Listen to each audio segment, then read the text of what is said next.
1,000 years ago, the first settlers left Earth and formed the League of Free Worlds. Some got warm, sun-drenched planets, while others were fated to be born on a planet covered with impenetrable swamps. People built a model city there where order, prosperity, and total control reigned. Christie was among those who couldn't reconcile with such an existence, which landed her in prison. But since there is no death penalty on planet XT-59, a group of 10 prisoners is sentenced to lifelong exile in the swamps. If lucky, they might reach the Paradise Islands, but no one recalls such instances since the swamps are teeming with dangerous creatures. This time, as the prisoners were prepared for their last journey, the captain incapacitates one of the prisoners, his head shrouded in a sack, and orders him to move forward.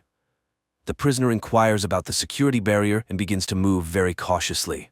He miraculously avoids the hit from the security's invisible barrier, and the captain orders to deactivate the protection.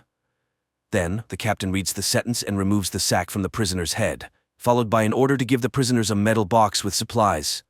They have an hour to set off, or the guards will kill them on the spot. One of the women goes into hysteria, claiming she's a tourist and innocent. She tries to run, but Christie catches and calms the unfortunate woman. The prisoner, freed from the sack, suggests that people introduce themselves.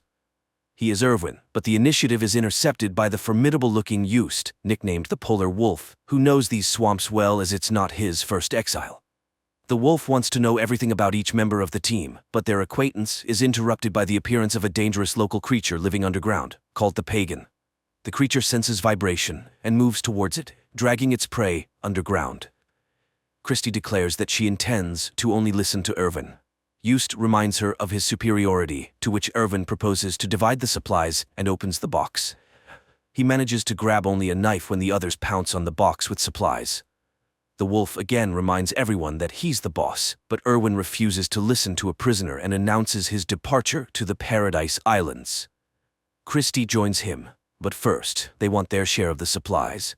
The wolf's henchman tries to claim rights over Christie. Then Irwin puts a knife to his throat, reminding that any attempt of the prisoners to destroy each other will result in them being immediately shot on the spot. So, the wolf has no choice but to give the pair their share of supplies. Additionally, Irwin requests the metal box itself in exchange for a portion of food, and the wolf agrees to give it away. The wolf orders his group to prepare for the journey when Christie asks Irwin to help the helpless tourist. But he refuses. That woman is already dead, even though she doesn't know it. Irwin explains to Christie that she should go first because she is lighter than him, and he will be able to pull her out if she falls into the swamp. At that time, a voice from the fortress commands the prisoners to lave the shore. The wolf leads his team forward. Irwin and Christie tie a heavy box with ropes and also set off. Suddenly, a shot is fired from the fortress. People hide behind the rocks, and Irwin realizes that he was the intended target. He forces Christie to crawl out of the dangerous square. Along the way, the girl notices small, crawling creatures, but Irwin assures her of their harmlessness, suggesting they could be their food, which disgusts Christie. Soon, the pair reach a relatively safe place and confirm that Wolf's team is following their trail. Watching how Irwin calculates everything in advance and can find a solution to any problem, Christie worries, trying to understand who the man was before his exile. The girl doubts the existence of Paradise Islands, to which Irwin rightly remarks that then they wouldn't have tried to kill him. After all, the guards would have been sure that he would definitely die. And although it's his first time in the swamp, he is confident that he can find the right way. Meanwhile, the captain is reprimanded by the president for the advisor still being alive. Sergeant Matthias, who was the disguised prisoner, failed to eliminate the advisor. The captain reassures the president, stating the swamps are impassable.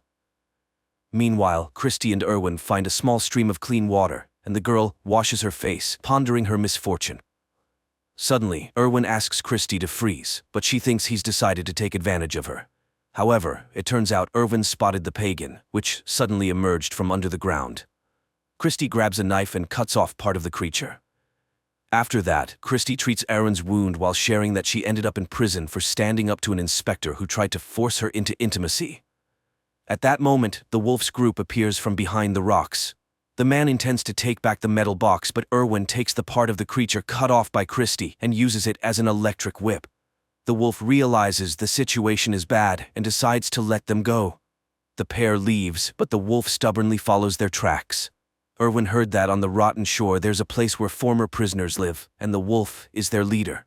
He follows them, hoping that the pair will first fall into a swamp trap. Erwin notices the tips of the pagan sticking out of the ground and orders Christie to lie down, be silent, and not move. They do so, watching as a gigantic root of the pagan appears over the wolf's group, dragging several people underground. Meanwhile, the president again contacts the captain, who assures that he has taken the necessary measures and his man is on the trail. In the swamps, Erwin and Christie stop for the night. The man is ready to talk about himself if the girl solves his riddle about the cost of a chocolate bar. But while he states the conditions of the riddle, Christie falls asleep. The girl wakes up to a strange sound and sees a wave of creatures approaching them. She tries to run, but Erwin throws her into the box, climbs in himself, and closes the lid. The pair waits out the invasion, and although the box's lid is eventually breached, the people remain unharmed. Finally, silence falls, and they emerge outside. Christie's first question is about the answer to the riddle, and knowing it, she calms down. Now the box is no longer needed, and the pair throws it away. Soon they reach the liquid part of the swamp. Meanwhile, the remaining part of the wolf's group follows their trail, but Layla, realizing they might lose the couple, runs after Erwin and Christie. The wolf rushes after her and falls into a swamp pit. Here Layla slips up, saying that Erwin is a former presidential advisor and knows best how to act. Nevertheless, one of the prisoners, Jan, helps the wolf out. In the evening, Erwin sets up camp, forces Christie to eat raw tadpoles, and confesses that he was the president's advisor, but his conscience tormented him. He collected a lot of different information and wanted to tell the public about it. The authorities realized they couldn't get rid of him quietly and sent him to the swamps.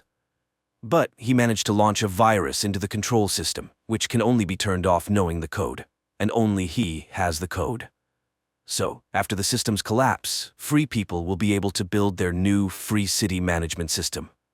Christie reminds him that then they will definitely be looking for him, but the man is confident that by that time, they will already be on the islands. Meanwhile, in the city, the system begins to collapse. The communications satellites fail first. In the morning, Layla and those who left the wolf encounter wild people on their way. Hearing their screams, Christie curses whoever invented this method of punishment. Erwin admits that he did it because he thought it was humane. Christie breaks down and berates Erwin, urging him to burn himself so no one can learn his code. He starts screaming, calling the savages to fight to die, but no one comes out. Then Christie confesses that she was offered freedom for his death. Meanwhile, the wolf finds those hiding among the rocks of his group. To save herself, Layla tells about the offer she received to kill the advisor, after which a ship will fly for her. The wolf orders to find the sensor on her body. The girl runs away and dies in the web of a dangerous swamp fungus. Seeing that their spy is dead, the captain arms Sergeant Matthias and sends him on the advisor's trail. Meanwhile, another man from the wolf's group dies, and then Jan catches up with the couple, and distracted by him, Erwin falls into a trap to the wolf, who intends to exchange the advisor for freedom. Erwin, tied up, tries to persuade Christie to run, but she suddenly kisses him. The wolf forces Erwin to stand, but he mocks the prisoner, and the wolf has to carry Erwin on his back. Meanwhile, Sergeant Matthias's group lands in the ruins of the old prison where wild criminals live. Soon the wolf's group also gets there. Leaving the tied advisor and Christie aside, the wolf goes to negotiate with the sergeant. But while they are agreeing, Erwin frees himself and escapes. The wolf promises to find him but gets shot by the sergeant, after which Matthias finds Christie and Jan, and killing the latter leads the girl forward. Erwin confronts Matthias and demands to release Christie in exchange for himself. The military agrees but shoots a tranquilizer, hitting Christie, and himself receives a knife in the back from the fatally wounded wolf. Erwin thanks the dying man, who advises not to go to the Paradise Islands because they don't exist. Then he drinks poison to avoid suffering. Later, Erwin, carrying Christie in his arms, reaches the sea, and the advisor realizes that the Paradise Islands are rafts made of plants, and they can cross the strait on them. Meanwhile, the captain loses contact with Matthias and realizes that further search for the advisor is useless, but he sends the last combat drone after him. At this time, Christie comes to her senses and realizes that their island is gradually sinking. The prisoner with them, Job, hears this and goes into the water to save the couple. Soon they hear the sound of an approaching drone, but the drone fails to reach them and falls into the water, thereby proving that Irwin's virus worked and the city's control system is destroyed. Their joy is overshadowed by a cliff appearing ahead. The couple wraps themselves in their plant-made island and miraculously survives a gigantic waterfall. Soon, they reach the shore, where a secret bunker is set up in case of the president's escape, designed and built by Irwin. But he doesn't know the entire code. The last figure was entered by the president. There are only 2 attempts, so guessing it is impossible. Then Christie remembers the riddle about the chocolate bar and, knowing the president's answer to it, which Irwin also posed to him, suggests entering the number he named. And the bunker opens. But then it turns out that the hidden spaceship there is single-seated. Irwin insists that Christie should fly alone, but she refuses because she loves him. In the last scenes of the movie, the voices of Christie and Irwin are heard, making it clear that they somehow managed to squeeze into the spaceship together. Thanks to their rescue, the League of Free Worlds learned the truth about the planet and destroyed the remnants of the total control system. But 10 years later, a new system was established on planet XT-59, much more cruel than the previous one. The movie is simple and at times imperfect, but it's truthful and unexpectedly relevant because no one can bring freedom to the people from the outside. Everything is achieved only through one's own efforts and by taking responsibility for oneself and no one else.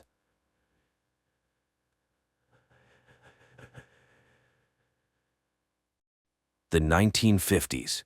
Alice and Jack live in a typical American town. They hang out with friends, have fun, drive around, and love each other. One day, while Alice is getting ready for a party with friends, Jack goes to work with a crowd of other white collars. A female voice narrates that today is the 997th day. All employees are on their way to headquarters. All residents are safe and accounted for. Ladies are wished a good day, and Alice starts her household chores. Then she goes to her dance classes, like all the exemplary wives in town. The instructor, Shelley, reminds them, beauty is in control and grace is in symmetry. After the class, Alice returns home, chats with her neighbor Bonnie, who constantly scolds her children, and goes to take down the dried laundry. A catchy tune constantly plays in Alice's head, and she hums it. Suddenly, she notices another neighbor, Margaret, standing in front of her house, oblivious to her surroundings. Alice starts cooking, but one egg arouses her suspicion. She squeezes it in her hand and the egg turns out to be empty. She crushes the rest, they're all hollow. This activity is interrupted by burnt meat. In the evening, she greets her husband, beautifully dressed, with her hair done, and at a set table. However, her husband decides to start with another, more pleasant activity. The next day, the women relax by the pool. Alice is distracted, the song in her head again causing her concern. Then a visual sequence appears, a circle of women in wigs. Later, Alice approaches a model of the town and mindlessly traces her finger along the streets. And when she leaves the town limits, Bonnie picks her up. It's time for cocktails served by her children. During this time, the men discuss distracting topics. Everything is decent, sunny, and calm. A signal sounds, and Shelley welcomes the new residents. She is happy that the couple can learn from her husband, Frank, who has created something extraordinary, a new world. Margaret interrupts Shelley's speech, saying she and her husband shouldn't be here. Alice's husband hastily leads her away, and the newly appeared Frank apologizes to the guests. The couple is going through a tough time. They're tasked to chase dreams and confront chaos, the main enemy of progress. And they all change the world. The guests echo Frank's words. Everyone here is happy, they are all one family. The man thanks the women for supporting their husbands, they are their support. The fun continues. Alice goes to find Jack, but finds Margaret, who says she has nightmares she can't be here, but Alice's husband quickly pulls the curtain in front of Alice. Alice finds her husband in the house. Jack kisses her, and the couple gets some alone time. But at the brightest moment, Alice sees Frank, who, smiling, watches their lovemaking. Later, the women gather in a shopping center and discuss their perfect lives, and poor Margaret. Alice feels sorry for her neighbor, though Bonnie thinks she brought the trouble on herself. After all, she took her son into the desert by herself. They found her, but without the child. The conversation turns to what the men are doing. No one knows for sure, but it's said that they are making weapons. Bonnie cuts in. That's not their business. Women also do work. They create comfort. At night, Alice has a nightmare, but in the morning, as usual, she sees her husband off to work and starts her household chores. Then she goes on a trip. She is the only one left on the trolley bus and says she just wants to ride. Suddenly, she sees a plane flying towards the mountains, and then it crashes. Alice yells to the driver, but he doesn't understand what she wants. She urges him to help the victims, but he is on his route and cannot deviate. Alice jumps out of the trolleybus and runs towards the mountains. She walks a long way through the desert, then reaches a road and climbs a high mountain, topped by a strange dome. She approaches closer and stops at a mirrored glass. Around her, no one, only her reflection. Alice raises her hands to the glass and loses consciousness. In front of her in the darkness, a circle of dancing women and a male voice calls for order. People must allow themselves to discover what life should be like. The next moment, Alice finds herself on her bed. Coming to the kitchen, she sees Jack preparing dinner. The dishes are in disarray, many groceries spoiled. Alice doesn't understand what's happening, and her husband explains that when he came from work, she was already asleep, and she returned home on the trolley bus. Alice doesn't understand. Did the driver come back for her? But now Jack looks at his wife uncomprehendingly. Alice decides she saw everything in a dream. The next morning, everything goes as usual. Alice sends her husband off and starts cleaning the window glass, but suddenly it seems to move. It presses her against the wall, and the woman is gasping for air. The next moment, the phone rings and Alice is completely free. Margaret's voice on the phone urges her to get out of there. After all, she was there and saw it all herself. Alice again sees dancing women, but now it is herself and her friends. And suddenly, instead of her own reflection, Margaret appears, approaching the mirror from the other side and starts banging her head against the surface. Alice screams and comes to. She runs home and sees Margaret on the roof of her house. Turning to Alice, the woman cuts her own throat and falls down. Alice screams in horror, and the arriving employees pick her up and carry away the neighbor's body. In the evening, she tries to explain to Jack, but he doesn't believe his wife. Margaret is in the hospital. She accidentally cut herself while washing windows. Alice feels guilty because her neighbor asked for help. What is happening around them? She asks him to tell her what he is doing on the project, but he cannot talk about it. He asks her to stop the hysterics, which could ruin everything. At night, Alice watches an advertisement for their town and catches herself thinking that it feels like she is floundering in a pool from which it is impossible to swim out. In the morning, she is cooking and suddenly starts wrapping her head with cling film. Alice seems to want to bring herself to her senses, but even the suffocation doesn't help, and she tears off the film. The arriving doctor assures the woman that it's just nervous strain, as Alice witnessed Margaret falling. The woman again insists that her neighbor slit her own throat. The doctor suggests prescribing her pills, but Jack refuses. They will cope. The doctor assures Margaret will soon recover and return home. He leaves, forgetting his briefcase, from which Alice manages to pull out a folder with Margaret's personal file. But all the text is smeared, unreadable. Alice burns the folder. She drinks alcohol and again sees dancing women. Then she finds herself in the bathroom. Jack is unhappy. They will be late, and he brings her a dress. Then he asks Alice to think about having a child, and tonight they have a wonderful evening ahead. The couple arrives at a restaurant where all the town's residents have already gathered. A performance by a glamorous blonde is demonstrated to the audience, and Alice again sees the circle of women and Margaret killing herself. Alice feels ill, but those around her do not notice. Frank gives a speech and invites Jack on stage. He is ready to congratulate the man as he is now entering the senior expert council. He presents Jack with a token of loyalty, a ring. The audience applauds, and Jack performs a dance of gratitude. Alice, unable to watch this, runs to the bathroom. She has a vision of another Jack who has lost his job. A perplexed Bonnie finds her. Alice tries to explain something, but her friend interrupts her. Was Alice at the headquarters? Has she gone mad? She's acting like a spoiled child. Her job is to support her husband, yet she is ruining his career. And now she is behaving like Margaret. Returning to the hall, Alice watches Jack's triumph and restrains herself. In the morning, Jack reminds her that they will have guests in the evening. She needs to express gratitude to Frank. Alice greets the guests with a smile on her face. Everything, as always, is perfect. Her husband meets Frank while Alice finishes the appetizers. The man enters the kitchen and suddenly starts talking to the hostess. He regrets that Bonnie didn't believe her, but she didn't believe Margaret either. He has been waiting a long time for someone to challenge him.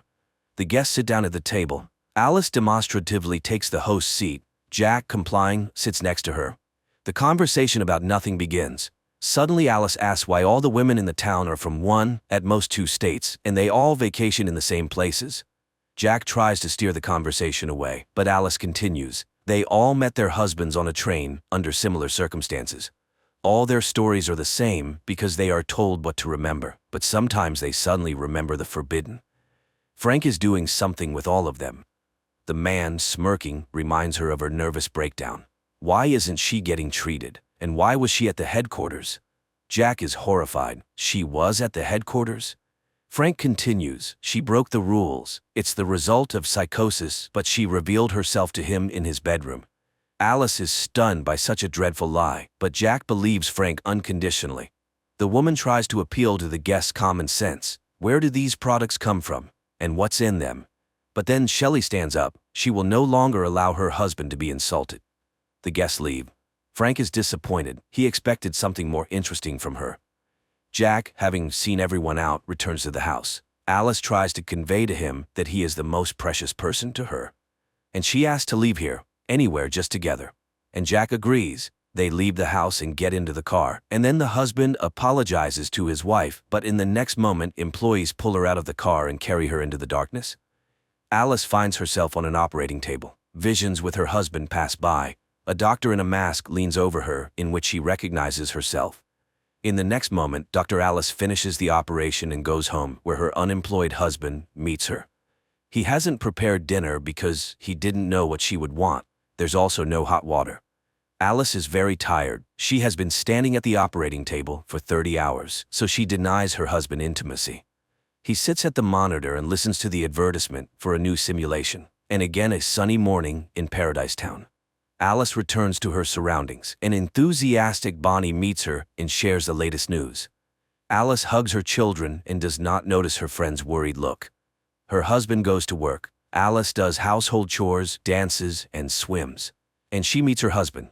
She takes the roast out of the oven while Jack picks a record, humming a song that seems to wake Alice up. Jack walks through the dark city, entering his apartment. Meanwhile, his physical characteristics are narrated. He is absolutely fit to participate in the Victory Project with his friend Alice, and he takes on the responsibility of maintaining his wife's body's vital functions. Alice sees herself in bed, restrained and entangled with wires. Jack cares for her body because he is obliged to exit the simulation each day and work to afford it. The man lies down next to her and hums the song that Alice is hearing now. She realizes he has deprived her of real life, but the man did this to save her from constant work. Frank created this world so they could live as they wanted. He works like a damned soul for this, but she is happy. But what about the others? So they really are hostages. Jack hugs her, but Alice hits him on the head. The next moment, Bonnie finds her. Jack is dead, and she immediately reports it to Frank. Bonnie confesses that she knows everything about the simulation. She chose this life herself because here she can be with her children, who are alive, but other women know nothing. Alice must run, or they will kill her. The woman steps out into the yard, goes to Jack's car, and drives into the desert. Employees chase after her. Cars catch up with her, but Alice, making a maneuver, causes a collision in which a doctor dies. Her pursuers continue the chase. Frank is informed of the incident. He orders the woman to be captured at all costs. In the next moment, Shelley stabs him with a knife. He is a fool and has botched everything. Alice races towards the mountain, but near the summit, her car stalls. She continues on foot. Employees pursue her, and there ahead, the dome. The woman approaches it, her pursuers just steps behind her, and suddenly feels her husband's hands on her shoulders, asking her not to leave him. Shelley reaches out. A strike. Darkness. Visions of the perfect life and victory. And a sigh from a woman waking up in reality. That case when it's hard to take someone's side. The husband deprived his wife of reality with good intentions to make her happy, and probably many would want to escape into the simulation from everyday problems. But can you make someone happy against their will?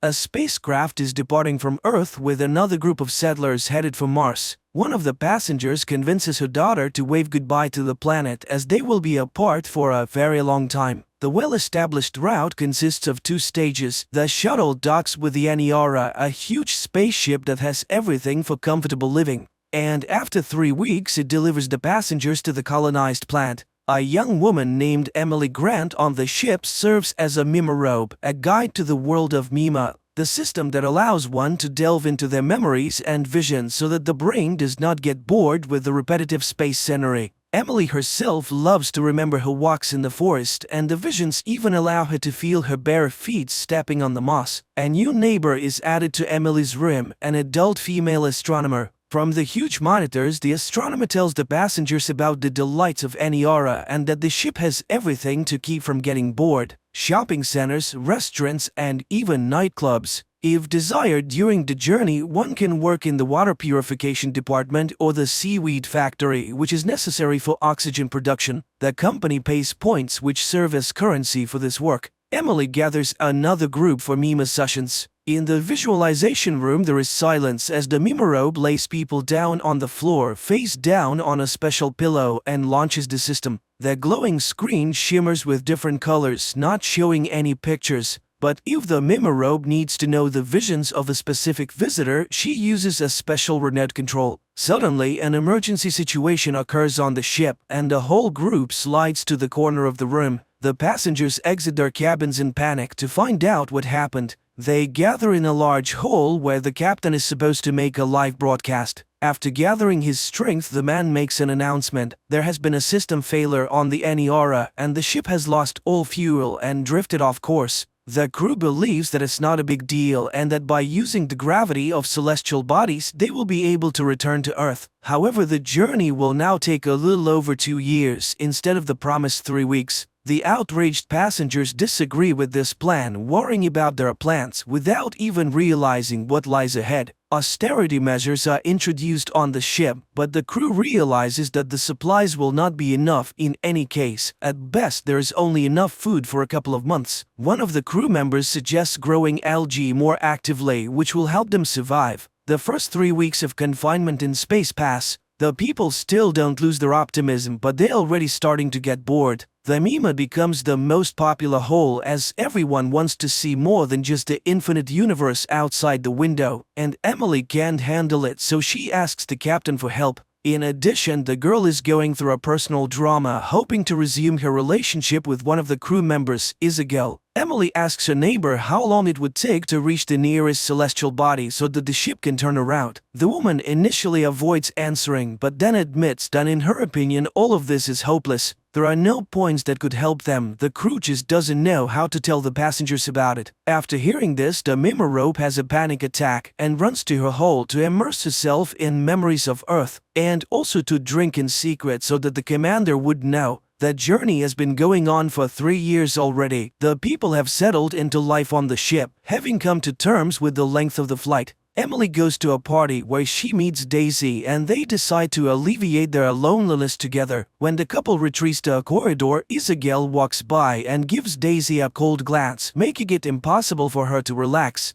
There aren't enough people on the ship to work with the algae and water purification systems. Even young passengers are now being recruited, but the systems can't keep up, and all the drinks have an unpleasant sulfide smell. Strange things also start happening in the ship's hull as the system malfunctions, and Mima, using human language, begs to stop as it can no longer handle passing through people's memories. One of the people lying on the floor starts thrashing around in hysteria, and when Emily connects her remote to him, she sees very unpleasant images in his head. The Mimarobe turns to the ship's captain, asking him to let the system rest, but he believes that this is the passenger's only outlet and denies her request. Furthermore, he reprimands the girl for driving customers out of the session. During the next session, Mima repeats its words, and at some point, the laser screen begins to crumble, finally stopping the system's operation. The customers are dissatisfied and blame the Mimarobe entirely. The people gather at the door to the hall to hold a memorial for Mima, and the management accuses Emily of what happened. They catch the girl and punish her severely, after which they imprison her along with Isabel, who tried to defend her friend before the management. On the ship, a series of nervous breakdowns with fatal consequences begins, and the commander has no choice but to release everyone who is under guard to take up workstations. Dead bodies are sent into open space as the ship is not equipped to store them. Isabel is sent to work in the logistics department, and Emily returns to teaching, this time with the task of educating the children on board, focusing on space sciences that could help them with their return. During their time in confinement, the Mimorobe and Isabel developed a relationship, so they move in together once they're free. Communities and groups emerge on the ship, each praying in their own way for a return and rescue. At one of the gatherings of a cult-like group, they invite the girls, as Emily was associated with Mima. In a dark room, the friends first become witnesses and then participants in love games, after which Isabel becomes pregnant. The girl falls into depression, fearing that her indulgence will bring another hostage into the situation, but Emily supports her with all her might. She even plans to make a light screen that would replace the dark picture outside the window with earthly landscapes, but the captain forbids wasting resources on such foolishness. The couple has a healthy boy who grows very quickly, but Isabel can't shake the feeling that she shouldn't have done it. While bathing with his son in the pool, she almost commits a terrible act, but fortunately she's distracted by a message from the captain, who urgently invites his former assistant to a meeting. It becomes revealed that after 6 years of travel, a flying machine has finally been detected, and a meeting with it will take place in about a year. Isabel measures the approximate size of the object and understands that it is unlikely to be a rescue ship, but everyone hopes that they will be able to obtain fuel from it to return to their route. Emily comes to the team to be with her girlfriend at such an important moment. The captain joyfully announces the discovery to the passengers, hoping to boost their morale, which he manages to do.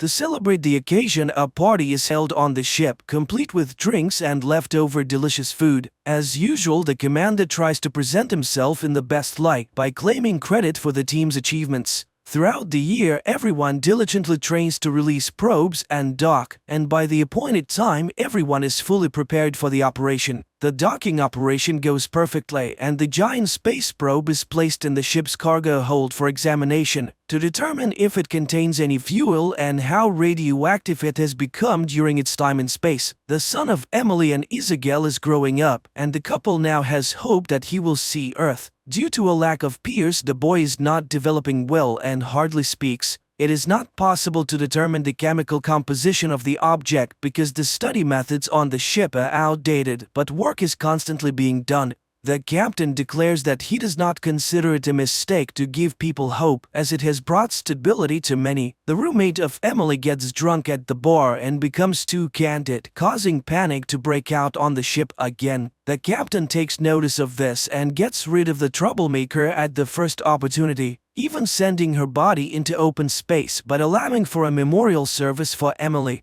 After taking an exhilarating pill, Emily goes to the bar where she meets Daisy and his friends again. The group has a fun time, but another accident occurs on the ship. An unknown object explodes and damages the equipment. Those who were working on the probe in the cargo hold at the time are lost forever. Upon inspection of the damage, the captain orders them to be disposed of while saving any useful clothing. Meanwhile, the Mimorobe returns home and asks Isabel for forgiveness, and it seems that everything is returning to a peaceful state. However, during the conversation, Emily realizes that her friend has developed mental disorders. After putting her son to bed, Emily shares her achievements at work with Isabel. The two women have a nice chat, and Emily is not worried about anything. Wishing her friend a good night, Emily leaves to finally connect the light screen she has long dreamed of creating. Everything works perfectly, and the remaining passengers on the ship marvel at the earthly landscapes with waterfalls and forests outside the window.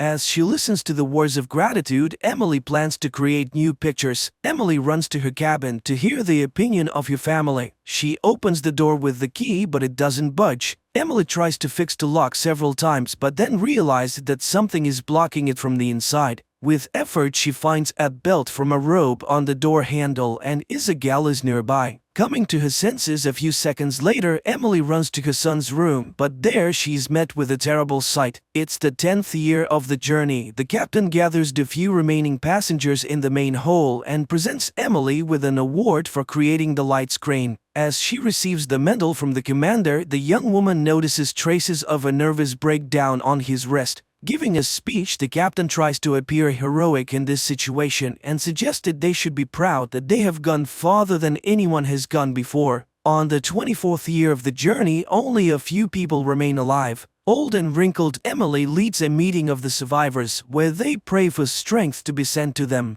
The ship has long been powerless and is floating in space like a piece of space junk, and almost 6 million years later, the spacecraft Aniara approaches an unknown planet in the constellation of Lyra.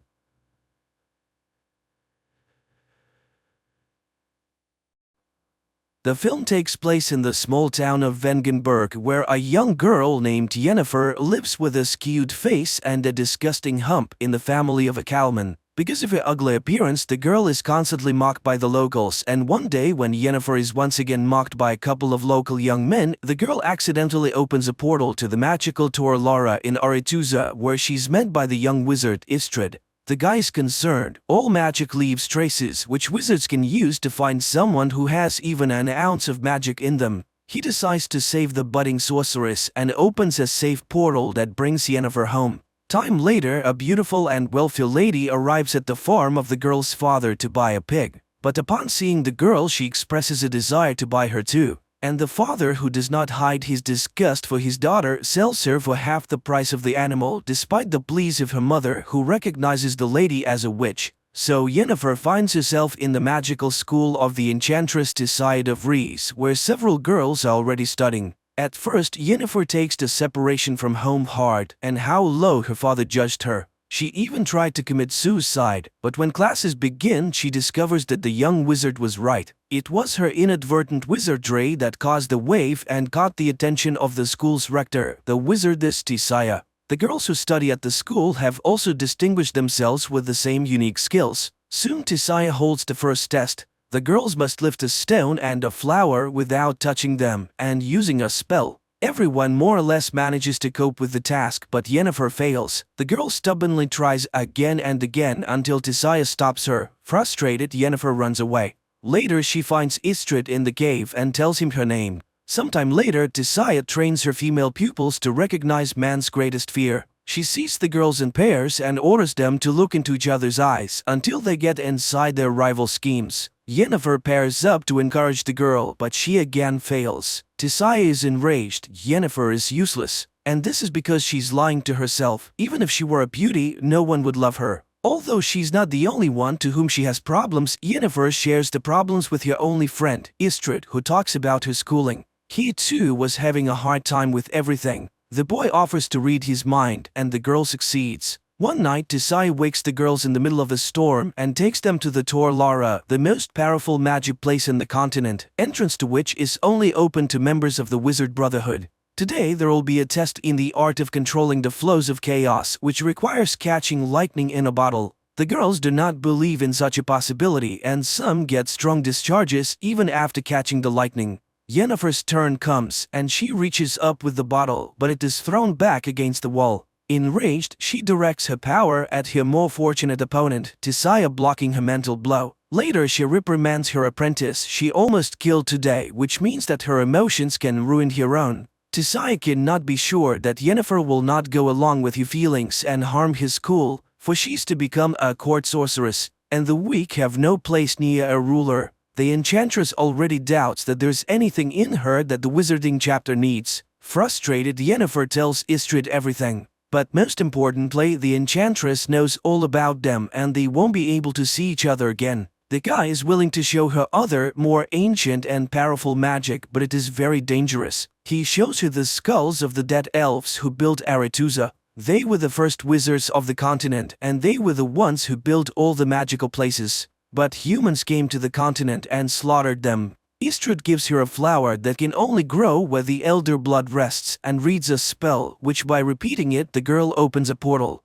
The astonished wizard does not understand how she managed to do it the first time, and Yennefer confesses that her real father was a half-elf who died in the purge. It was his blood that made her ugly. The boy kisses Yennefer and confesses his love. Later, she shows Tissaia the flower. It turns out that this was her assignment, to get the plant by applying the skills of false emotion. Yennefer hopes to be elevated. The enchantress promises that she will soon hear a knock and know when it is time. Meanwhile, Istrid is also reporting to his mentor Strigobor about what he has learned about the girl. One night, Yennefer hears a knock at her neighbor's door and, taking the flower, goes after them. She peeks out as Tissaia turns the four of them into eels. The enchantress knows the girl is here and orders her to come out and push her former fellow students into the water. They are now the conduits of magic for Aretusa. Yennefer performs this and then sees many silhouettes of former schoolmates in the water. Time passes. Yennefer enjoys a love affair with Istrid, applying what she has learned to enhance the effect of intimacy. Thus, one day she created a whole crowd that watched her intimacy and then rewarded the lovers with applause. The guy is amazed at her imagination. What will she come up with next time?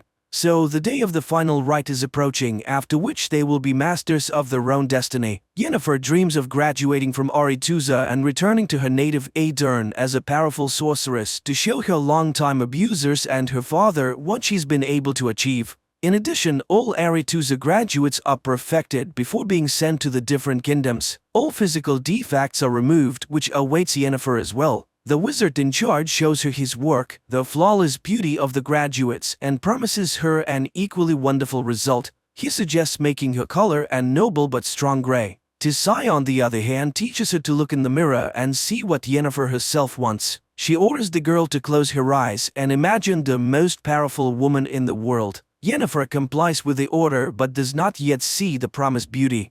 Meanwhile, the chapter of wizards gathers in Aretusa to decide where their graduates should go, for all kings need court wizards. Then it transpires that one of the leaders of the council, the wizard Stregobor, knows that Yennefer is a quarter elf, which means that she will not be accepted at Aretusa, where there is a prejudice against elves. The chapter vows to send Yennefer to Nilfgaard, which the aspiring enchanter does not like. She demands an audience with the chapter, but Tisai declares herself in charge of the distribution. Yennefer is beside herself. She has no intention of wasting her life serving the king of a small southern kingdom and a lover of women. The tutor reminds her of the elven blood, and the girl understands how Stregobor knew about it. The initiation ceremony begins, which Yennefer does not attend. Worried, Istrid finds him behind a letter to her father asking him to confirm that she's his own daughter. The boy does not believe that this letter can convince the chapter. But the girl simply does not know what to do, for even if Istrid disproves his words about her origins, no one will believe him anymore. The enchanter is frustrated. He didn't know why Stregobor needed this information, and she has already missed all the initiation spells. Istrid suggests that she should go with him, for he has been offered to become an explorer. They can travel the continent and discover the unknowable. But unexpectedly, the girl cruelly ridicules his plan. She's not going to dig through the dust of the ages at all, and these are his dreams and intentions, and her opinion, as always, he does not even ask. Istrid is shocked. Yennefer is not at all what he thought she was, and he expresses his opinion that she's angry because she missed her chance to find beauty. But a girl needs power, and she didn't experience so much hardship studying at the magic school for nothing. Yennefer runs to the enchanter, who is in charge of perfection, and demands to show her art. Not even the lack of a potion to dull the terrible pain that accompanies the transformation process stops her. As the magician begins the process, Yennefer asks for her eyes and the cut marks on her hands as a reminder of her former weakness. And the wizard informs her that every magic has a price. Having been reborn, she will not be able to walk. But the girl agrees to everything, even to the removal of her womb necessary for a complete transformation. The magician reads spells, and the girl screams in terrible pain and rips the chains with which she was tied to the table. Her spine straightens, her entire body seems to melt and shift from one form to another. Finally, writhing in pain, Yennefer loses consciousness. Meanwhile, in the main hall of Aretusa, the initiation ball continues. Suddenly, Tisai sees a door opening in which stands an unusually beautiful girl with violet eyes. She realizes that Yennefer has disobeyed her orders and hurries to take her away. But it is too late. The Aedirn ruler has already noticed the beauty. He invites her to a dance where he expresses his desire to see her as court wizard in his kingdom. Tisai has to retreat and only watch the dance of the king and the enchantress from afar. Directed based on a series of books by Sapkowski, The Witcher is quite curious, fascinating and vivid. The atmosphere of magic, the world of monsters and steel swords transferred quite well, so the adventures of the female protagonist will be even more exciting in the next episodes.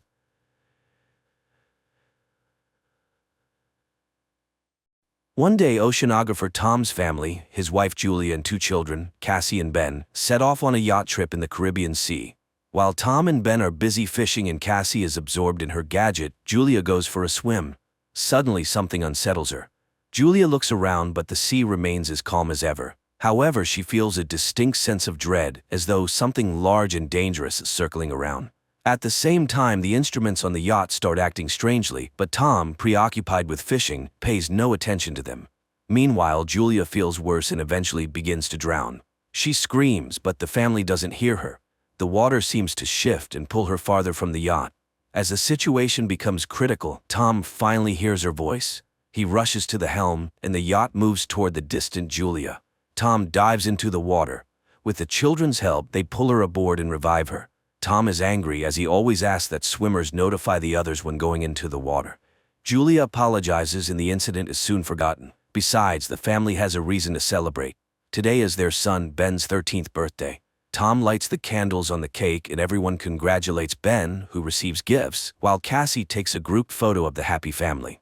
At that moment, Cassie's boyfriend calls her. He asks her about the swim, but suddenly a sudden and intense storm begins in the background. Cassie is worried, but her boyfriend reassures her that he's safe. The connection cuts off. Cassie tells her parents about the storm on land, but then everyone feels some jolts, rushes to the deck, and sees massive whale carcasses surfacing around the yacht. Tom explains that sometimes whales get disoriented during storms, but these animals are pushing the yacht, threatening their safety. Tom dives into the water and soon returns aboard, injured. While trying to figure out what's going on, he cut himself on the propeller. Julia stitches up the cut on her husband's shoulder, and he explains that the yacht's shafts seem bent, likely from a tail strike. Now they're unlikely to be able to sail away. Later, Cassie tries to re-establish communication, but there's no signal. The radio isn't picking up any signals either. Tom begins calculating their supplies. There's enough water for about 4 days, no more, but they're on a shipping route, so someone is bound to find them. However, ominous sounds come from outside, and when the family steps out onto the deck, they see glowing objects falling from the sky. They fall closer and closer, and Tom, taking a risk, starts the engine. He manages to steer the yacht away from the next meteorite, but the engine is finally damaged. The next object falls so close that the family can see they are artificial satellites of Earth. A strong wind starts blowing, and the instruments go haywire. The terrified family hides inside the yacht, which is being tossed by the waves. They put on life jackets and prepare for the worst when a strange, ringing sound is heard, causing nosebleeds and nausea. Tom tries to signal for help with a flare gun, but it's all in vain. The family barely survives the night. In the morning, they were relieved to find themselves alive, but there's a gaping hole in the side of the yacht, and it's unclear why they're still afloat. The family goes outside and freezes in amazement. The water is gone, and their boat is standing on a rocky outcrop in the middle of a stony desert where the ocean once was. Sometime later, Tom tries to reassure his family, saying that not everyone could have perished. He takes measurements and realizes that the compass is lying. North isn't where it's supposed to be. This means the Earth's poles have shifted. Such a thing has happened on Earth before, but a long time ago. It turns out that the sea has retreated to where the land used to be, and most likely humanity has perished. Cassie can't bear this revelation and runs to the cabin, asking to be left alone. Julia goes to inventory the remaining supplies, while Ben releases a bunch of colorful balloons into the sky, hoping survivors will come to their aid. Meanwhile, Tom turns on the radio, sending out distress signals. Unexpectedly, he hears a response. It's from Naoto, the captain of a small submersible. They were deep underwater when the catastrophe happened, and that's why they survived. However, all communication systems have failed, and expecting help is futile. According to his calculations, the sea will return in about a week, and it will be harsh, so the man advises them to find higher ground and stay there. Julia orders the children to pack their things. Tom directly asks the captain if he can save their children. Naoto explains that the submersible is very small. Unfortunately, Naoto's partner died, and he can only take one person. After some persuasion, Tom convinces Naoto to take both children, and he provides his coordinates. Tom charts a course on the nautical map and promises to reach the location in a couple of days. The next morning, the family is almost ready to embark on their journey. Tom steps onto the deck and suddenly sees a man with a dog approaching. He walks toward him and greets him, but notices that the man is injured. He offers the traveler some water. The man drinks it and then suddenly punches Tom in the face, which Julia sees. She rushes to her husband as the traveler plunges a makeshift spear into Tom's chest. The dog keeps Julia at bay, though she freezes in horror herself.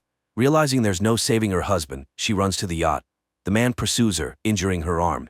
Nevertheless, Julia climbs onto the deck, and the children, hearing her screams, run to her aid. Together, they barricade the doors to the cabin.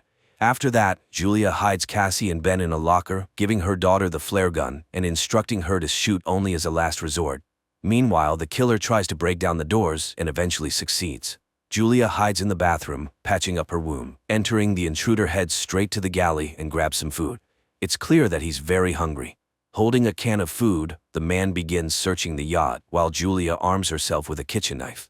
He enters the cabin, but the woman jumps overboard, hiding beneath the yacht.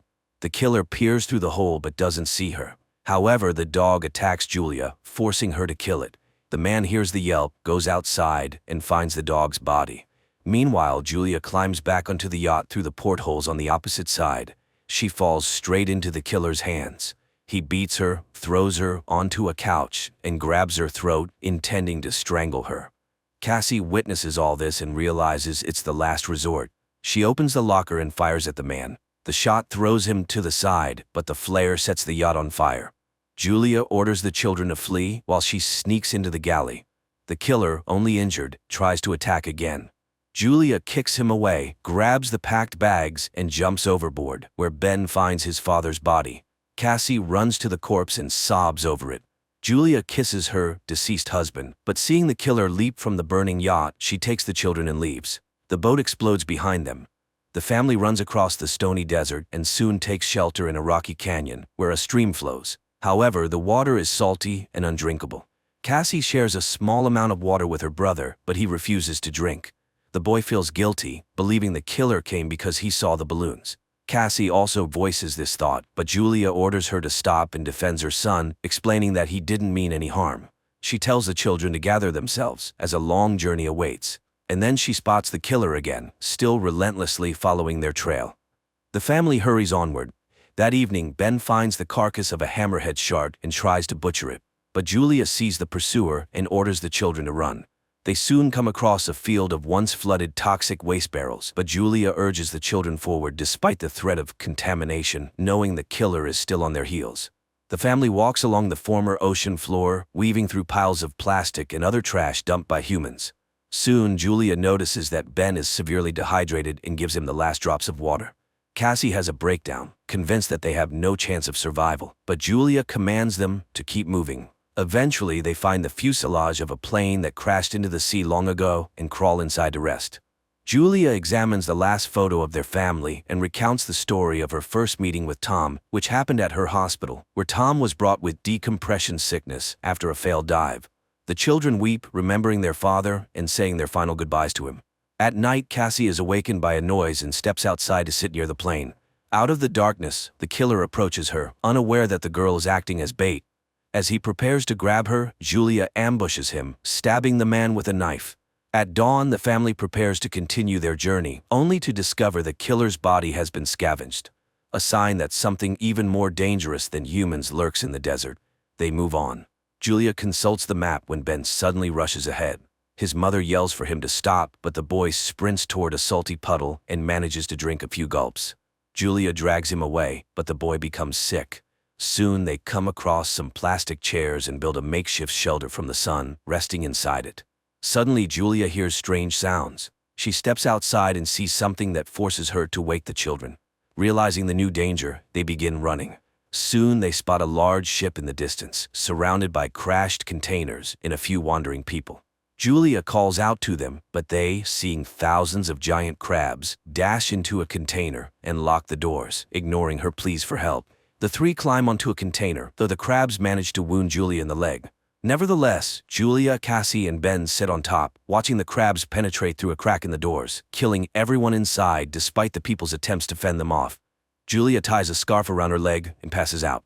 The next morning, she wakes up alone, terrified, and calls for the children. But it turns out the crabs have moved on, and the children had gone down to search for food and weapons. Julia cauterizes her wound while Ben examines the found weapons. Searching through the containers, they find a small amount of food and water. In the pocket of one of the deceased, Julia finds a radio and contacts Naoto. He responds, explaining that he was also attacked by deep-sea arthropods. Based on his observations, the sea will return soon, which is why the creatures have emerged. Julia begs him to save her children, but she's unsure where to go because she's lost the map. Naoto fires a flare. Ben sees the direction, and the family rushes toward it. Soon they see a yellow submarine in the distance, but reaching it is difficult due to the terrain of the former seabed. Cassie dislikes her mother's talk about saving the children, but Julia refuses to answer and pushes the family onward. They are forced to pass through a canyon contaminated with toxic waste. At one point they are caught in a rock slide, and Julia becomes separated from the children. She orders them to continue, and when Cassie refuses, Julia pleads with her to save her brother. Cassie and Ben make it out of the canyon and reach the submarine, but inside, there's no one. Suddenly, Naoto, badly wounded, emerges from behind the boat. He admits that he has no chance of surviving and orders them to climb aboard, but Cassie goes back for her mother, who is fending off the emerging crabs. Her bullets nearly depleted, Cassie climbs the rock barrier and extends her hand to her mother. They manage to reach the submarine just as the crabs overrun Naoto, who dies in their claws. The family climbs aboard, and just then an ocean wave crests over the horizon. The water lifts the submarine and drags it across the rocks, and as Julia watches everything that happened over the past few days flash before her eyes, she passes out. When she awakens, she finds the vessel at a standstill. Julia opens the hatch, and the family emerges to find themselves in a ruined city carried there by the wave. Despite a great concept, the film failed to make an impact, largely due to the many mistakes made by its creators.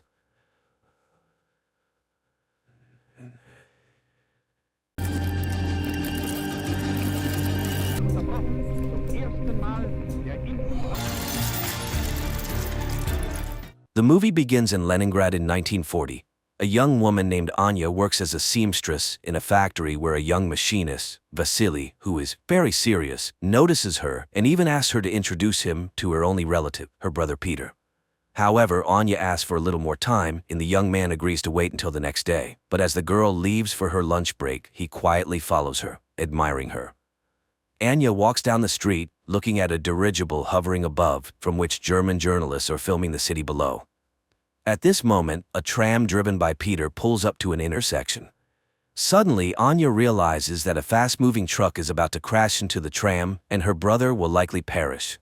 Frozen in fear, she suddenly emits light waves that lift the truck into the air and throw it away from the intersection. The tram's windows shatter, injuring people, but a major accident is averted. This entire incident is captured on film by the journalists in the dirigible. As the shocked people try to recover, Peter jumps out of the tram, grabs Anya, and quickly takes her away. The girl regains consciousness in their shared room. Peter packs their belongings, urging his sister to flee Leningrad, although she is reluctant since they have already had to move several times due to her supernatural abilities manifesting at the most inappropriate times and attracting the attention of the authorities. Peter asks her to control her powers, but Anya is unable to master them as they are beyond her control. At that moment, representatives of the People's Commissariat for Internal Affairs burst into the room and arrest the siblings. An investigator named Ivan arrives at the scene. He interviews the victims, and one of the women recalls the strange girl standing at the crossroad. Back at the office, Ivan begins interrogating Anya, but she cannot provide any concrete information. She insists it was just an unfortunate accident, and then Ivan shows her photos from their previous residences where strange incidents and destruction occurred, prompting the siblings to move hastily. The investigator is willing to believe she is not a criminal, especially since he has also witnessed something very strange in his life. However, Ivan is unable to elaborate as his superior, Petrov, who turns out to be his father-in-law, takes Anya and leads her to the secret facilities managed by Professor Ilyinsky. The scientist welcomes the girl, explaining that she is special and now they will study her abilities. However, Anya refuses to cooperate until she sees her brother, and Ilyinsky promises to arrange a meeting for them. Meanwhile, Ivan cannot calm down, although Petrov, who is also his father-in-law, demands he forget the incident and focus on other matters. He had already barely managed to suppress his absurd report about an incident in Madrid. Returning home, Ivan tries to tell everything to his wife Vera, but she asks him to take a vacation and forget everything that happened. The action shifts to 1936. A group of Soviet soldiers, including Ivan, engages in battle with Spanish fascists in Madrid. Suddenly, a man in a strict coat and hat, wearing a strange mask, appears before them. Looking at the soldiers, he utters something incomprehensible, after which Ivan's comrades start shooting themselves one by one. Only Ivan finds the strength to shoot at the man in the mask. The man quickly disappears, leaving Ivan amidst his fallen comrades. The year is 1940.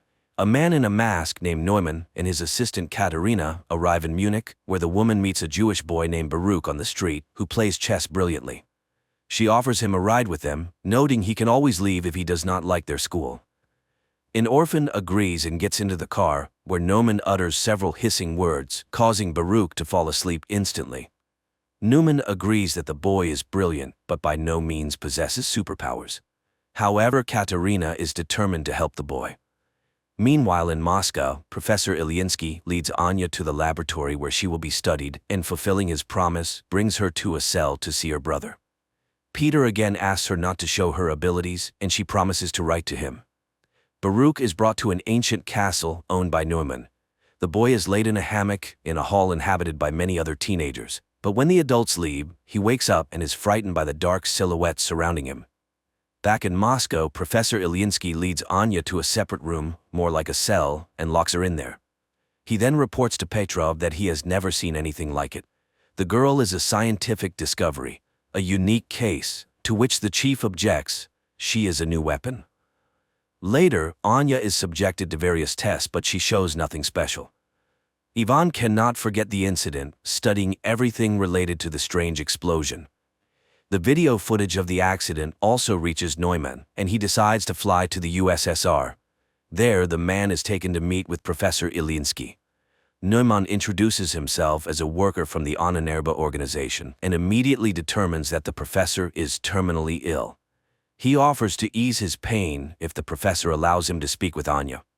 Ilyinsky does not believe in his abilities, but Neumann utters something, and glowing waves emanate from him, enveloping the professor, causing him to lose consciousness. Taking advantage of this, Neumann searches his desk and takes some papers. Soon, Ilyinsky regains consciousness, but strangely feels no pain.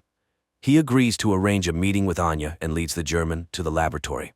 Neumann approaches the girl and secretly shows her an execution order for her brother.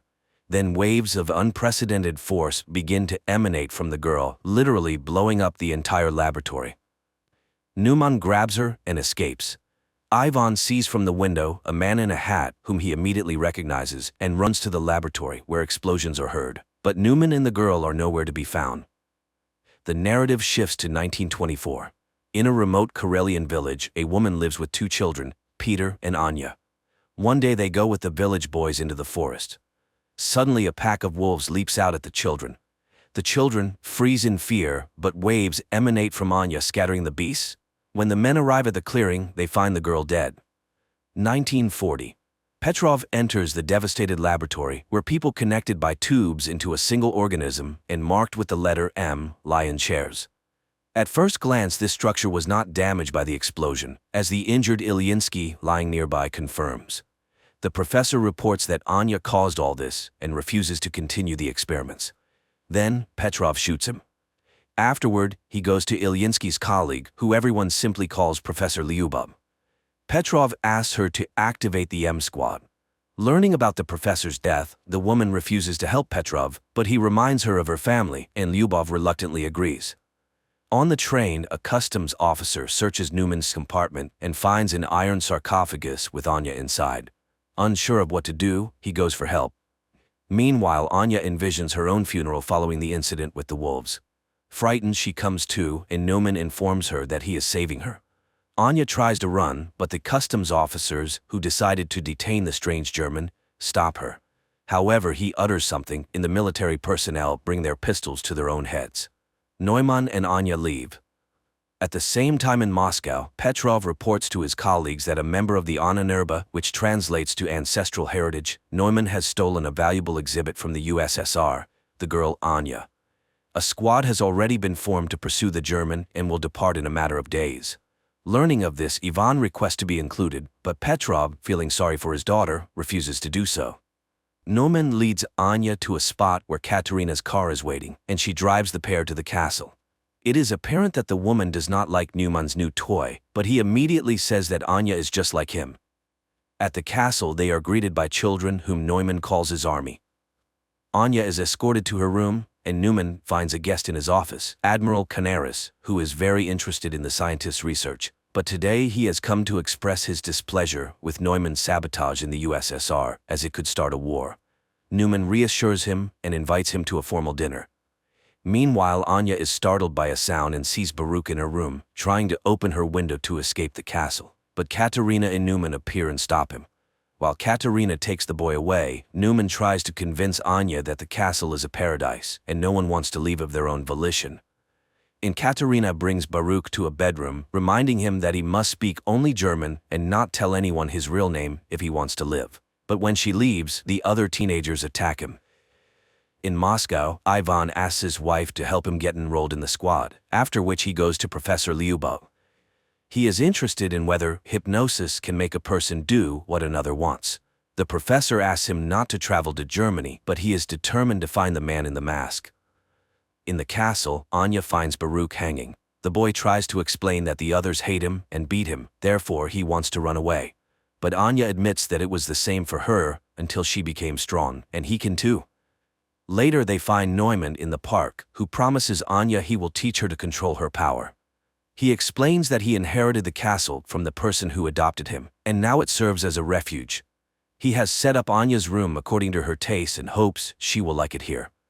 Grateful, Anya sits down at the sewing machine, unexpectedly remembering how the villagers burned their house, calling her a witch. Then her brother saved her, though their mother died in the fire. Back in Moscow, Petrov enrolls Ivan in the squad and asks the commander to ensure that he does not return. Leningrad, 1937. Returning from Madrid, Ivan writes in his report everything he witnessed, but Petrov does not believe him, noting that if the soldiers shot themselves, they could be declared deserters. Tired of trying to convince the young man, Petrov takes him to Professor Lyubov. 1940. A special forces unit travels to Germany in a grain car. Ivan warns his comrades about Neumann's peculiarities, but it seems they don't quite believe him. At the castle, the children undergo daily training, while Anya enjoys the long-forgotten peace. In the morning, Katerina brings her a box with a new dress sent by Neumann for her to wear at his birthday party. The girl goes out to the hall where the children are preparing decorations for the evening, and then they head to training. Baruch is afraid of heights and falls from a rope ladder, but no one pities him. After that, it's time for shooting practice, but the boy throws his pistol down and runs to the local cemetery where Neumann finds him. Baruch asks to be let go, but the scientist promises to teach him not to be afraid. Meanwhile, Squad M climbs out of the wagon, and Ivan remembers his training in 1936 before being sent to Madrid. Then his comrades met him coldly because he was the boss's son-in-law, but Ivan earned respect through hard work and cleverness. And now he is on a special mission. Suddenly, they are hailed by an old man who turns out to be their liaison and must take them to the castle. At the same time, Petrov is informed that the squad has successfully crossed the border. Guests start arriving at the castle. Neumann welcomes Canaris and escorts him to the hall where music plays, and ladies and gentlemen drink and talk about the beautiful evening. Neumann himself is enchanted by Anya's beauty, and she gives him a hand-embroidered handkerchief she made for him. Later, guests deliver laudatory speeches in honor of the birthday boy, and he invites Anya to dance to the envy of the present ladies. Canaris notices Katerina's displeasure, but the woman remains cold, rejecting his advances. She dislikes Canaris's interest in their wards, and he tells her that people are already coming for Anya from the USSR. Squad M reaches the forest house of their liaison, who supplies them with weapons and draws a path on a map, but then shots ring out. German soldiers have caught up with the saboteurs. A battle ensues and the Russians win. Later, the commander finishes off the wounded enemies and, unexpectedly for Ivan, shoots the liaison, indicating that they have no orders to return. At the castle, Canaris agrees to play chess with Baruch, and the boy wins. The admiral admires his genius, but upon learning that the boy is Jewish, he pulls out a pistol. Anya sees the man aiming at the child, and her powers activate. Guests watch in horror as everything in the hall begins to rise into the air. The admiral himself is lifted up, but at that moment Neumann grabs the girl by the shoulder. She faints, and Canaris falls to the floor. Everything stops immediately, but people scream and scatter. The furious admiral orders all children to be destroyed within 3 days and departs. Neumann escorts Anya to her room and admires her because today she managed to stop. The girl does not understand why it is necessary to destroy the Jews, and Neumann reminds her that no one pitied them either, as they were not like everyone else. The man returns to his office where Katerina awaits him, but he does not accept her attentions because he is seriously captivated by Anya and hopes to succeed with her. However, Katerina is saddened by this turn in their relationship and reminds him of Canaris's order, but Neumann intends to make a profitable deal. The action shifts to Neumann's childhood when children laughed at him and drove him away. His parents were forced to put a mask with a digital lock on him so he couldn't harm anyone, and the boy suffered greatly from this. One day his father complained to the landlord that his son was hindering his ability to fulfill his duties as a tenant, and the man came to see the unusual child. They explained to him that Neumann scared all the guests and caused his father to lose a finger. The year is 1940. The morning after the dinner, Anya goes out to the hall, but the servants who witnessed yesterday's incident look at her warily. Then the girl goes to the park, where she is met by an armed Katerina, but seeing the guards, she returns to the house. Later, Neumann conducts a meditation for the teenagers, asking Thor to give them strength. Anya sees this and asks for permission to start training. Neumann orders Katerina to stay at the castle and wait for guests, and he takes Anya away. Meanwhile, the squad continues to move through the forest. Soon they find a rubber boat at the prearranged place. Neumann puts Anya on his personal plane and takes her to his parents' house. Landing, they walk across a bridge and suddenly Neumann asks the girl to remember her brother. Her powers activate. Water rises up, carrying fish and creating a reverse waterfall. But then the man calls her. Anya comes to her senses and everything returns to normal. However, now she can use her powers when she needs to. Soon they enter an old house and Neumann recalls how he was taken from his father's home. Lastly, his mother writes down the password to his mask on a piece of paper, and little Neumann leaves their lives forever.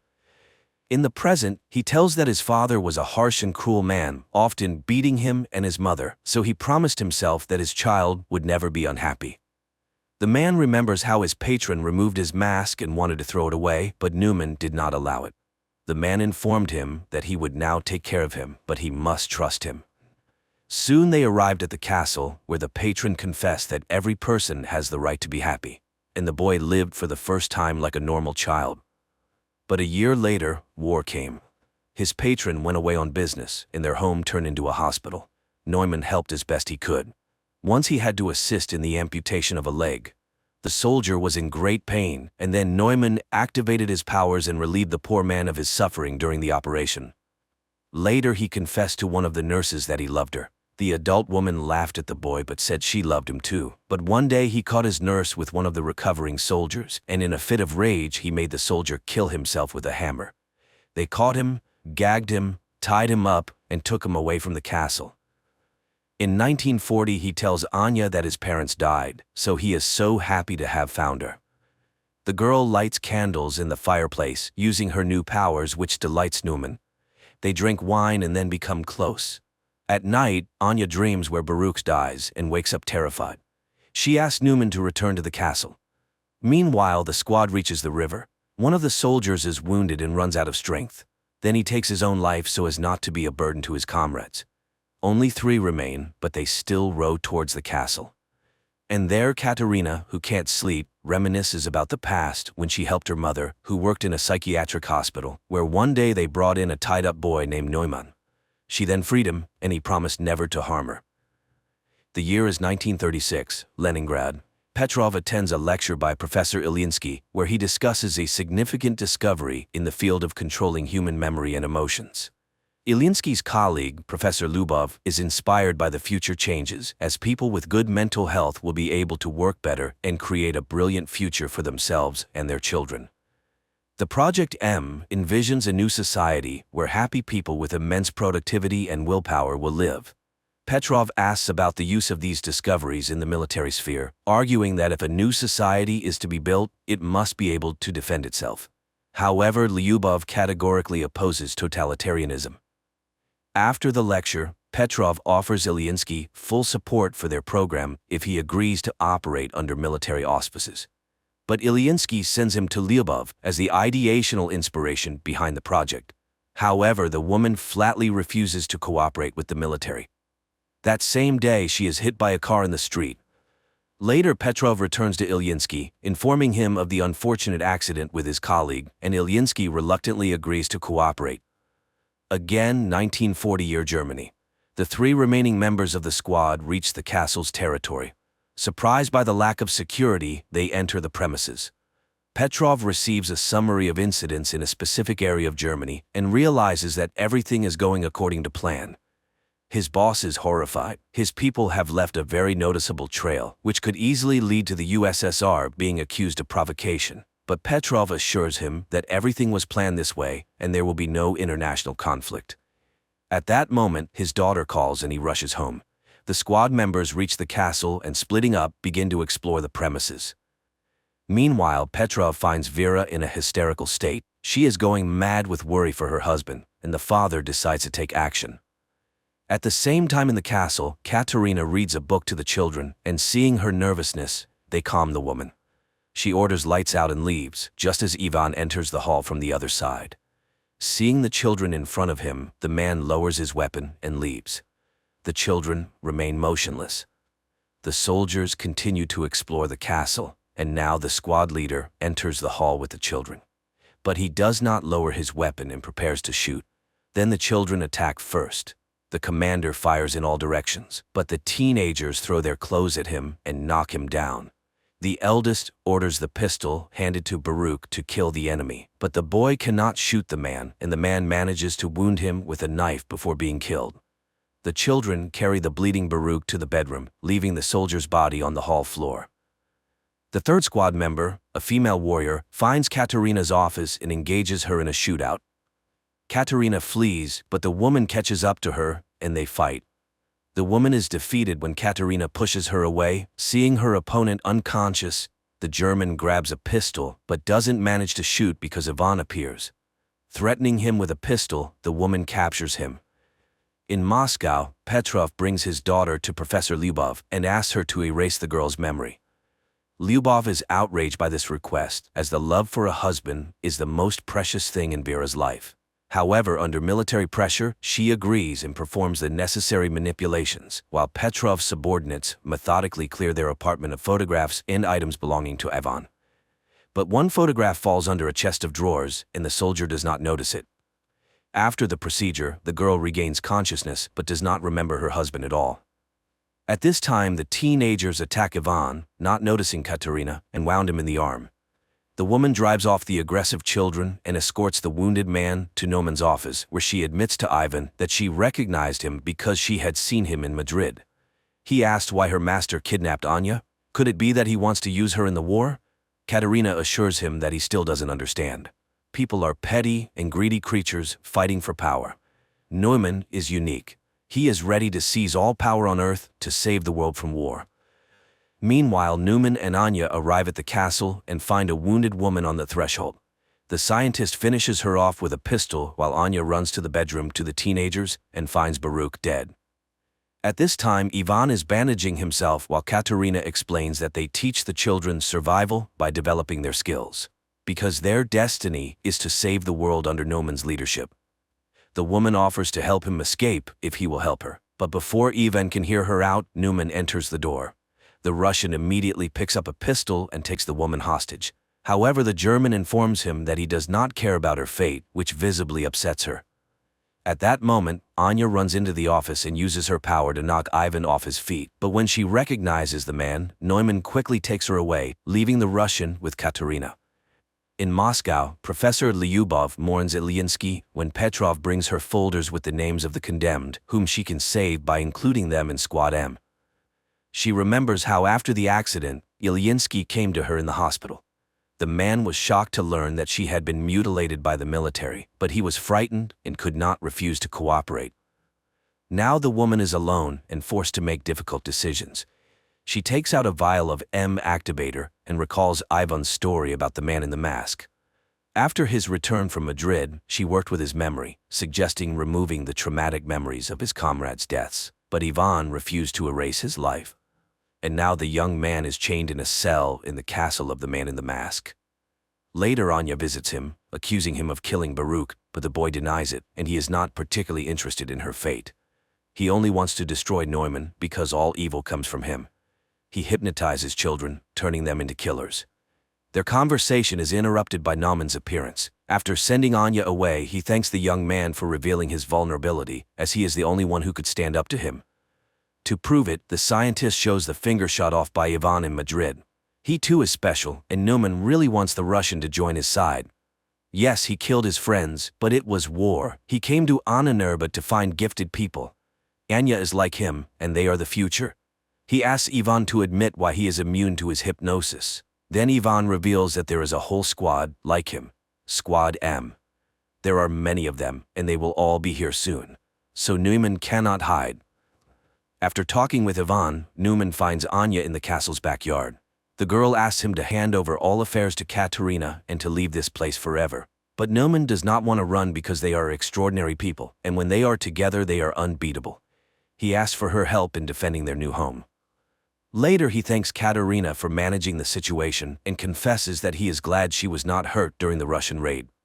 Meanwhile, Anya remembers how in Moscow she wrote letters to her brother while locked up in the laboratory.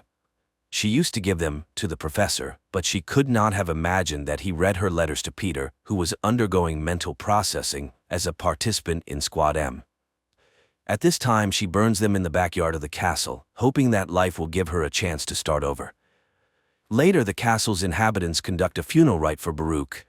The teenagers carry the boy's body to the seashore, where the cemetery is located, and burn it on a ritual pyre.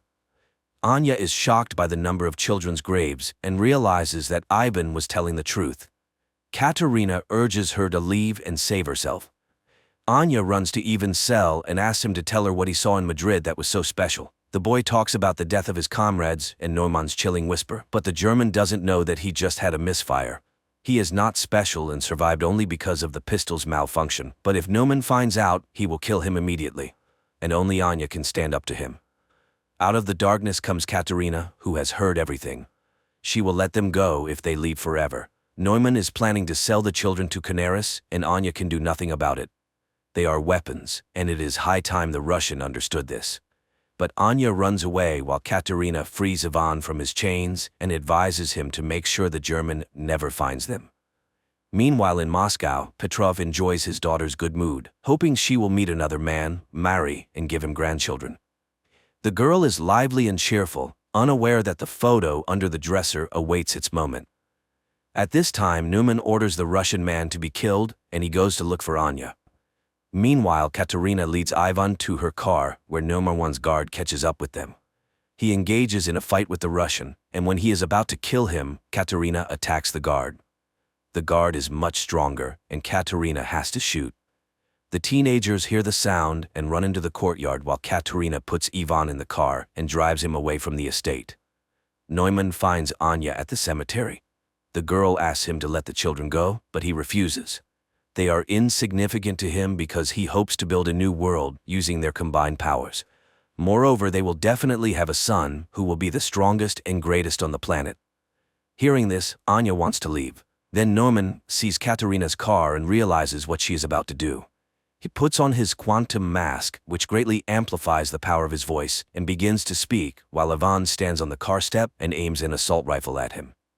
The mask works. Katerina's car loses control and crashes from a high cliff into the water, but Ivan manages to jump from the step and survives.